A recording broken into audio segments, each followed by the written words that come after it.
نبی پاک علیہ الصلوۃ والسلام کے ایک صحابی ہیں جن کا اسم گرامی ہے حضرت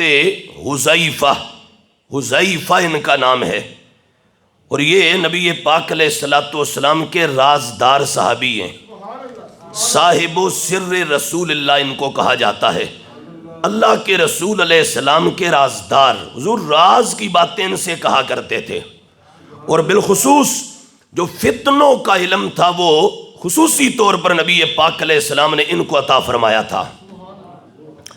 منافقین کے لحاظ سے بھی ان کو نبی پاک علیہ السلام نے خاص معلومات عطا فرمائی تھیں، یہاں تک کہ نبی پاک علیہ السلام کے وصال کے بعد صحابہ ان سے پوچھا کرتے تھے اگر کوئی جنازہ آتا تو اس کے بارے میں کہ یہ جنازہ ہم پڑھائیں یا نہ پڑھائیں، بندہ ٹھیک ہے، منافق تو نہیں ہے یہ۔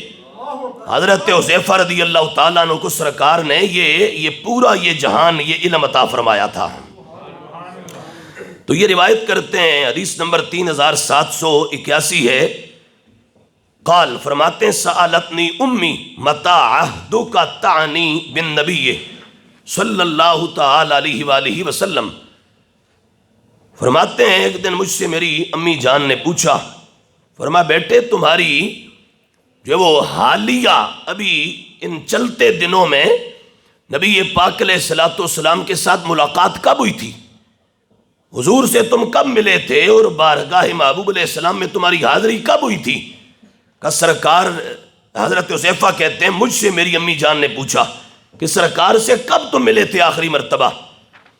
تو فقلت تو میں نے عرض کیا ما لی بہ عہد منذ کذا و کذا، کہ اتنا وقت ہو گیا ہے کہ میں نبی پاک علیہ السلام سے ملاقات نہیں کر سکا، اور میری ملاقات ہوئے اتنا وقت ہو چکا ہے۔ جب یہ کہا تو فنالت منی، حضرت حذیفہ کہتے ہیں مجھ سے میری امی جان ناراض ہونے لگیں کہ بیٹے یہ کیا ہے کہ تم نے نبی پاک علیہ السلام سے ملاقات میں یہ وقفہ کیوں کیا، اور یہ درمیان میں بریک کیوں آئی، اور یہ تعطل کیوں پیدا ہوا، اور سرکار دو عالم صلی اللہ تعالی علیہ وآلہ وصحبہ ووالدیہ وبارک وسلم کی بارگاہ ناز کی حاضری اس کو اتنا وقت کیوں بیت گیا؟ کہا جب یہ مجھ سے فرمایا میری ماما نے، اور وہ مائیں بھی عظیم مائیں تھیں، ان کے سینے عشق رسول علیہ السلام کے مدینے ہوا کرتے تھے، تو انہیں یہ گوارا نہیں تھا کہ بیٹا میرا ہو اور اللہ کے حبیب اور محبوب کل کائنات اور ہمارے آقا و مولا نبی پاک علیہ السلام سے ملاقات کے لحاظ سے یوں یہ جو وہ وقفہ کر دے اور دیر کر دے اور درمیان میں فاصلہ آ جائے، تو انہیں یہ گوارا نہیں تھا۔ جب ناراضگی کا اظہار کیا فقلت لہا، حضرت حذیفہ بن یمان رضی اللہ تعالیٰ عنہ کہتے ہیں میں نے امی جان سے عرض کیا دعینی آتی النبیہ، ماما مجھے اجازت دو میں حضور کی بارگاہ میں حاضر ہونا چاہتا ہوں، فاصلی معہ المغرب، اور آج مغرب کی نماز بھی سونے کے ساتھ ہی ادا کرنا چاہتا ہوں۔ اور اما جان وَأَسْأَلُهُ أَن يَسْتَغْفِرَ لِي وَلَكَ، کہا میں نبی پاک علیہ السلام سے یہ بھی عرض کروں گا اے سونا میری اور میری امی کی بخشش کے لیے دعا بھی فرما دیں۔ حضور میری بخشش کے لیے بھی دعا ہو جائے، میری امی کی بخشش کے لیے بھی دعا ہو جائے۔ معلوم ہوا کہ مائیں نیک ہوں تو پھر بات بڑی آگے تک پہنچتی ہے، اور ماؤں کی نیکی ہی پھر بچوں کے لیے دودھ میں آگے منتقل ہوا کرتی ہے۔ تو بہرحال آپ نے کہا ماں میں چاہتا ہوں عرض کروں گا سونا دعا میرے لیے بھی کر دیں، میری ماں کے لیے بھی کر دیں۔ وہ آ تو نہیں سکی پر سینہ اس کو بھی جب رب نے جو دیا، اور اس میں جو دل دھڑکتا ہے وہ آپ ہی کے نام پر دھڑکتا ہے، اس لیے محبوب ان کے لیے بھی دعا فرما دیں۔ فاتیت النبی، حذیفہ کہتے ہیں میں نبی پاک علیہ السلام کی بارگاہ ناز میں حاضر ہوا، فصلیت معہ المغرب، میں نے حضور کریم علیہ السلام کے ساتھ نماز مغرب ادا کی، فصلی، سرکار نے نماز پڑھی، حتی صلی العشاء، یہاں تک کہ آپ نے عشاء کی نماز بھی ادا فرمائی، ثم انفتل فتبعتہ فسمع صوتی، کہا جب نبی پاک علیہ السلام نے مغرب پڑھائی، نماز ادا فرمائی، عشاء کی نماز ادا فرمائی، میں مغرب کے بعد آپ کی بارگاہ میں ہی بیٹھا رہا، نماز عشاء آپ نے ادا فرمائی، اس کے بعد نبی پاک علیہ السلام جب واپسی اپنے کاشانہ اقدس و انور کی جانب خرام ناز کرتے ہوئے چلے تو کہا میں بھی سرکار کے پیچھے ہو گیا، وہ جب پیچھے ہوا تو میں نے ایک آواز سنی، نظر کوئی نہیں آ رہا تھا، آواز میں نے سنی، ایک آواز آ رہی ہے، تو معلوم ہوا کہ سرکار کی نظر اور ہے، صحابہ کی نظر اور ہے۔ جب صحابہ اور سرکار کی نگاہ میں فرق ہے تو پھر ماؤ شما جیسوں کی کیا حیثیت ہے اس بارگاہ کے اندر؟ جو آج کہتے ہیں جب ہمیں دکھائی نہیں دیتا تو انہیں کیسے دکھائی دیتا ہے؟ میں نے کہا ہم زمین پہ رینگتے کیڑے مکوڑے اور ان کا وجود عرش سے زیادہ مقدس۔ میں نے کہا ہم زمین پہ چلتے کام انسان اور ان کی ہستی وہ جن کے قدم ناز عرش کی چھاتی پر پڑے تو عرش بھی خوشی میں جھومنا شروع کر دیتا ہے۔ میں آپ تو حضور تاجدار گولڈا سیدنا پیر مہر علی شاہ کا مقابلہ نہیں کر سکتے، ہم تو امام احمد رضا کا مقابلہ نہیں کر سکتے، ہم تو سرہند کے بادشاہ مجدد الفسانی امام ربانی کا جوڑ نہیں بن سکتے، ہم تو تاجدار کائنات بر صغیر پاک و ہند داتا گنج بخش کے برابر کبھی تصور بھی نہیں کر سکتے، ہم تو غوث جلی حضرت تاجدار کائنات ولایت سیدنا غوث العظم رضی اللہ تعالیٰ عنہ آپ کا مقابلہ کرنے کا تصور بھی نہیں کر سکتے۔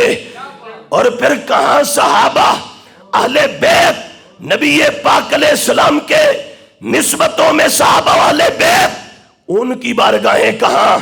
اور جب ہم ان ہستیوں کے جوڑ کے نہیں تو پھر نبی پاک علیہ السلام کی ہستی اور پھر ہم اپنا وجود کیسے کوئی تصور کر سکتے برابری کا؟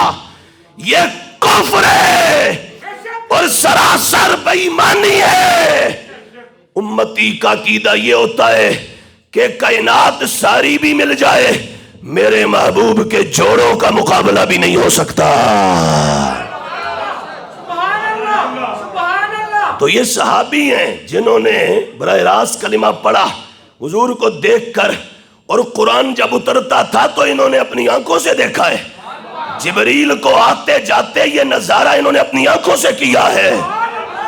لیکن کہتے ہیں حضور جانے جانا نے نماز مغرب ادا فرمائی، میں بیٹھا رہا بارگاہ میں حاضر رہا، عشاء ادا فرمائی، اس کے بعد جب کاشانہ اقدس کی جانب اٹھے محبوب اور مبارک چال سے چلے، میں پیچھے ہو گیا، جب پیچھے ہوا تو میں نے ایک آواز سنی میں نے، دکھائی کوئی نہیں دے رہا، ہوں میں یا اللہ کا حبیب اور آواز آ رہی ہے، ایسے لگتا جیسے گفتگو ہو رہی ہے۔ کہا ابھی اتنا ہی ہوا، فقال محبوب بول پڑے من ہذا، یہ میرے پیچھے کون ہے؟ حذیفہ ہے۔ قل تو نام میں نے عرض کیا ہاں محبوب آپ کا غلام حذیفہ ہی ہے۔ قال محبوب نے فرمایا ما حاجتک، حذیفہ حاجت کیا ہے؟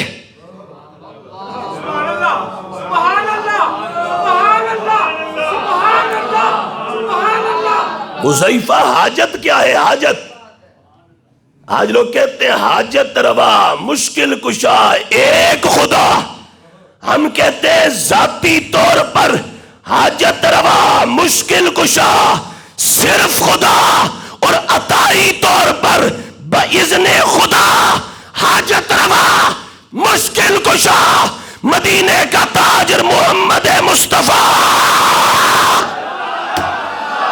تو کہتے ہیں حاجتیں تو کوئی نہیں پورا کرتا، میں نے کہا چھوٹی موٹی حاجتیں تو آج بھی بندے ایک دوسرے کی پوری کر ہی دیتے ہیں، تو حضور تو رب کے بعد سب سے بلند ہستی، ان کے بارے میں بکتے ہو کہ کوئی کچھ نہیں کر سکتے۔ میں نے کہا یہ حدیث صحیح کی ہے، ترمذی کی ہے، حدیث صحیح ہے، اور بعض نے کہا صحیح نہیں تو کم از کم حسن درجے کی روایت ہے، حدیث پر کوئی کلام نہیں، حدیث مستند معتمد معتبر اور اتھینٹسٹی میں اعلیٰ پائے پر ہے۔ میرے محبوب نے فرمایا کون ہے؟ حذیفہ۔ کہا حضور ہاں جی ہاں حضور حذیفہ ہوں۔ سرکار نے فرمایا حاجت کیا ہے؟ معلوم ہوا محبوب نے بتایا کائنات کو میرے غلاموں حاجتیں میری بارگاہ میں لایا کرو، میں اللہ کی عطا سے پوری بھی کرتا ہوں۔ اور انہوں نے حاجت بتائی اور سرکار نے پوری فرمائی۔ کیسے؟ جب یہ کہا نا حاجت کیا ہے، اب اگلی بات، یعنی دو عقیدے یہاں ہمارے، ایک تو فرمایا ما حاجتک، حاجت کیا ہے؟ حاجت تو معلوم ہوا کہ صحابہ حاجتیں لے کر جاتے تھے وہاں اور محبوب پوری بھی کرتے تھے، اور صحابہ کا عقیدہ بھی معاذ اللہ یہ نہیں تھا کہ وہاں حاجتیں لے جانا شرک ہے، اور نبی پاک علیہ السلام نے بھی کبھی یہ نہیں فرمایا حاجتیں یہاں نہ لے آیا کرو یہ تو شرک ہے۔ نہ صحابہ کا عقیدہ نہ سرکار نے فرمایا، تو آج کا نجدی کیوں بھونکتا ہے اور تجھے کھائے تپے سقر، تیرے دل میں کس سے بخار ہے؟ تجھے جہنم کی آگ کھائے تیرے پیٹ میں کیوں مروڑ پڑتے ہیں؟ دینے والا عرش والا ہے اور شان عطا کرنے والا رب ہے، اور جس سے عطا کی وہ مدینے کا تاجدار ہے۔ تجھے درد کیوں ہوتا ہے؟ ہم یہ کہتے ہیں وہ نہ عطا کرے کوئی کچھ نہیں کر سکتا، وہ عطا کرے تو میرا محبوب زمین پہ کھڑے ہو کے آسمان کے چاند کا کلیجہ چیر دیتا ہے۔ وہ عطا کرے تو میرا محبوب ڈوبا سورج واپس کر دیتا ہے۔ وہ عطا کرے تو میرا محبوب علی مولا کی دکھتی آنکھوں میں لعاب دہن لگا کر بیماری سے شفا دے دیتا ہے۔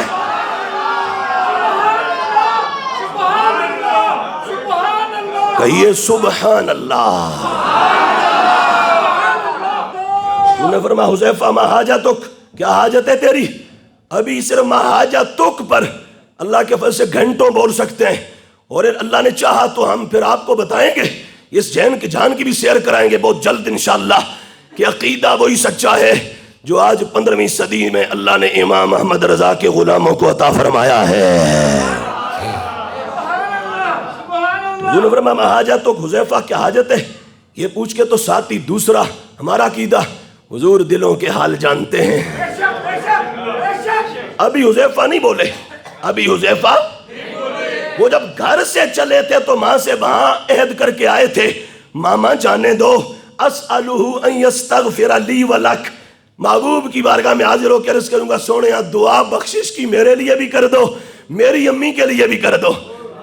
وہاں گھر میں بات کی تھی، اور وہ گھر کی بات اور ادھر ابھی آئے تو دل میں تھی، کہوں گا محبوب کو، ابھی کہا نہیں۔ میرے محبوب نے فرمایا حاجت تو کیا حاجت ہے؟ ابھی حاجت بتائی نہیں، پہلے حضور بول پڑے غفر اللہ لک ولی امک، سونے جا رب تجھے بھی بخش دے تیری ماں کو بھی بخش دے۔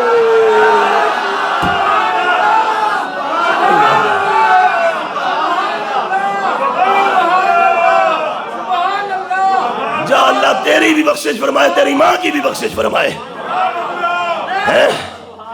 اللہ اللہ اللہ اللہ سبحان اللہ۔ کہتے ہیں نہیں جانتے، میں نے کہا جو ہمارے ہیں وہ سب جانتے ہیں۔ اور اب اگلی بات حذیفہ نے پوچھی نہیں، یا حدیث میں نہیں، تو وہ جو انہوں نے آواز سنی تھی، آواز کیا تھی؟ محبوب نے وہ بھی بتا دیا۔ تیسری بات، پہلی تو یہ کہ حاجتیں حضور پوری کرتے ہیں، دوسری دلوں کی باتیں بھی جانتے ہیں، دوسری دیوار کے پار کی بھی جانتے ہیں، دوسری بارگاہ میں آنے سے پہلے گھر میں جو مشورہ کر کے آئے وہ بھی بتاتے ہیں، اور تیسری بات سرکار نے یہ بھی بتا دیا میرے غلام حذیفہ تیری نظر اور ہے، میری نظر اور ہے۔ ابھی جو آواز تو سن رہا تھا نا، بتاؤں آواز کیا ہے؟ کہا تو نے دیکھا تو نہیں، میں تجھے بتاؤں، ھذا ملکن، یہ ایک فرشتہ کھڑا ہے اللہ کا، کہو سبحان اللہ۔ یہ اللہ کا ایک فرشتہ کھڑا ہے میرے سامنے، ہاں اللہ کا یہ فرشتہ سامنے کھڑا ہے، یہ اللہ کا فرشتہ ہے۔ لم ینزل الارض قط، کیا بات کروں، اللہ اللہ قدر نبی دا ہے کی جانن دنیا دار کمینے، قدر نبی دا جانن والے سوگے وچ مدینے۔ میرے محبوب علیہ السلام کیا آپ کی شانیں بیان کریں۔ میرے محبوب ہر جملہ ہی آپ کی شان ہے اور آپ کی شانوں کا ایک پورا جہان ہے۔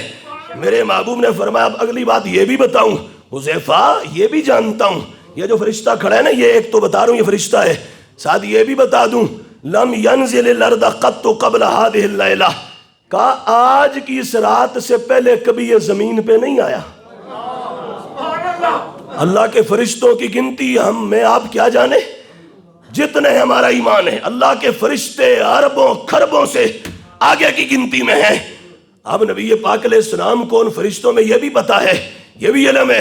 فرمایا حذیفہ یہ بھی بتا رہا ہوں یہ فرشتہ ہے، اور یہ بھی بتا رہا ہوں کہ آج سے پہلے یہ نہیں آیا، آج پہلی مرتبہ آیا ہے، اور آیا بھی خصوصی کوٹے پر ہے۔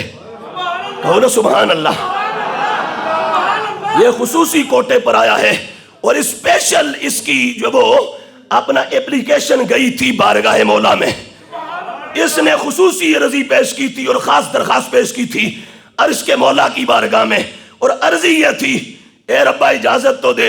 رب نے فرمایا کیا اجازت دوں؟ کہا استأذن ربہ ان یسلم علیہ، کہا اس نے اجازت مانگی، مولا اجازت دے، ایک کام کرنا چاہتا ہوں۔ کہا مولا ہر وقت تیری تسبیح و تعلیل ہمارا ورد و وظیفہ ہے، آج اگر اجازت تو دے تو زمین پہ جانا چاہتا ہوں۔ رب نے فرمایا مقصد کیا ہے جانے کا؟ کہا اور کوئی مقصد نہیں ہے، مولا اجازت تو دے، جانا تیرے یار کے پاس چاہتا ہوں، بارگاہ میں تیرے محبوب کی بارگاہ میں جانا چاہتا ہوں، اور جانے کا مقصد کوئی اور نہیں، صرف تیرے یار کو ایک تو سلام پیش کرنا چاہتا ہوں۔ ایک تو یہ کہ تیرے محبوب کو سلام پیش کرنا چاہتا ہوں۔ کیا وہ بارگاہ ہے جہاں سلام پیش کرنے کے لیے عالم بالا سے اور عالم نور سے، ملائکہ کی دنیا سے فرشتے بھی خصوصی اجازتیں لے لے کر تو حاضریاں دیتے ہیں اور سلام پیش کرتے ہیں۔ غلاموں، اللہ کا کتنا فضل ہے تمہارے اوپر کہ تم زمین پہ ہو، بار بار طیبہ نگر جاتے ہو اور کھڑے ہو کے سامنے کہتے ہو محبوبہ السلام علیکہ یا رسول اللہ۔ اب یہ مضمون الگ ہے، وگرنہ یہاں بہت کچھ کہتا۔ اللہ نے کہا تھا کہ دیکھو تو کمال کیسا ہے، کہا ادھر ہیں نوری اور فرشتے گناہوں سے پاک معصوم، ان کو زندگی میں ایک بار حاضری کی اجازت ہے، جو ایک بار آیا دوبارہ نہیں آئے گا، اور ادھر ہے غلام بشر انسان اور گناہگار، انہیں رب بار بار سونے کی بارگاہ میں لے جاتا ہے۔ حذیفہ یہ فرشتہ آیا اور اس کا مقصد آنے کا، کہا یہ اجازت لے کے آیا کہ مولا تیرے حبیب کے حضور سلام پیش کروں۔ دوسری بات کہا وَيُبَشِّرَنِي بِأَنَّ فَاطِمَةَ سَيِّدَةُ نِسَاءِ أَهْلِ الْجَنَّةِ وَأَنَّ الْحَسَنَ وَالْحُسَيْنَ سَيِّدَا شَبَابِ أَهْلِ الْجَنَّةِ۔ کہا فرشتہ دوسرا جو پیغام لے کے آیا وہ یہ ہے حذیفہ تو سن، جگ کو بتا دینا، یہ فرشتہ اللہ کی بارگاہ سے یہ پیغام لایا کہ رب فرماتا ہے میرے محبوب کو بتلا دو، خصوصی فرشتہ آیا، خصوصی پیغام لایا، اور وہ یہ کہ جنت کی ساری عورتوں کے اوپر اللہ نے جسے سرداری عطا فرمائی، کہ وہ میرے جگر کا ٹکڑا فاطمہ زہرا ہے، اور جنت کے تمام جوانوں کے اوپر اللہ نے جنہیں سیادت اور امامت اور تاجوری کا تاج عطا فرمایا، فرمایا وہ میرے شہزادے ایک حسن اور دوسرے حسین ہیں۔